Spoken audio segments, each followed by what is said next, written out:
les textes, ça risque de vous gêner si vous courez. Enfin non, il faut bien le coincer dessous, voilà, on appuie. C'est parti d'une phrase qui c'est suicide, France Télécom garde le rythme. Et Émilie a insisté beaucoup sur les écritures rythmées qui fonctionnent pour la marionnette. Du coup, ouais, il y a un truc de... Ça va assez vite. Voilà. L'exercice qu'on va mener maintenant, c'est de le tester et de voir s'il est vraiment trop lent. C'est-à-dire sur les dialogues, à mon avis, tout le début était très très bien calibré et pas trop long du tout. On va voir, on va tout de suite attaquer la première scène entre le stagiaire et M. Molly, par exemple, avec l'arrivée d'Edith Fortier. Et moi, je suis absolument persuadée que ça, je ne crois pas que j'ai coupé dans la nouvelle version peu de choses. Parce que j'ai fait une version, pardon. Il y a des petites choses. Il y a des petits dégraissages, voilà, des petits dégraissages parce qu'on a commencé à le jouer, ça. Commencer un peu ton déplacement. Okay. Tu peux peut-être aller voir. Comme il est agité nerveux, il peut aller voir ce que fait l'autre, tu vois, machinalement, et revenir. Voilà. Il agite quand même pas trop. Robert. Robert.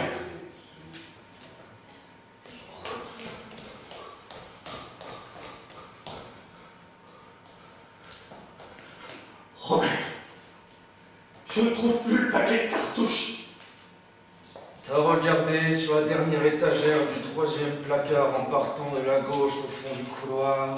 Oui, mais le carton est vide et Monsieur Klein m'a demandé d'imprimer le relevé des chiffres du... La dernière étagère du 3e placard en partant de la gauche au fond du couloir? Oui. Mais le carton est vide et Monsieur Klein m'a demandé d'imprimer le relevé des chiffres du mois dernier. En ligne et à domicile, rien de plus facile. Attention, il ne faut pas oublier qu'il est dépressif, Molly. Je me demande s'il ne faut quand même pas introduire une lassitude, mais enfin, tu vois, un lâcher. Attention, ta deuxième main aussi, de petit. Trouve plus le paquet de cartouches, Robert. T'as regardé sur la dernière étagère du 3e placard en partant de la gauche au fond du couloir? Oui. Oui.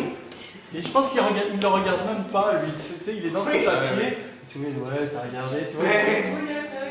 D'une pièce à tiroir, c'est-à-dire que c'est les personnages qui se déplacent d'un lieu à l'autre. Alors que ce que tu avais fait, toi, au contraire, c'était le lieu était le même, et il y avait toujours une personne qui était présente, et c'est les autres personnes qui tournaient autour. C'était beaucoup plus facile, on est obligé de changer de lieu. On est obligé de... Et surtout, on est obligé de donner un code au spectateur, comme on peut pas... C'est pas un film, on ne peut pas se passer de bureau en bureau. On est obligé donc de traiter le code du changement de lieu, c'est classique dans le théâtre contemporain, le code du changement de lieu qui ne change pas le lieu, en fait, sur place, de faire un changement de lieu sur place. Moi je pense qu'il faut qu'on essaye la première scène et l'enchaînement avec la deuxième. Et c'est l'enchaînement avec la deuxième qui va nous donner le principe de mise en scène de l'enchaînement de tous les moments. La voix aussi. C'est qu'il est essoufflé, il y a un truc... Et le bureau c'est le même, c'est toujours ses chiffres. C'est lui qui va se suicider dans... Quand je peux faire l'essoufflement off, non? Comment? Si je fais... C'est Kevin, le stagiaire inexpérimenté.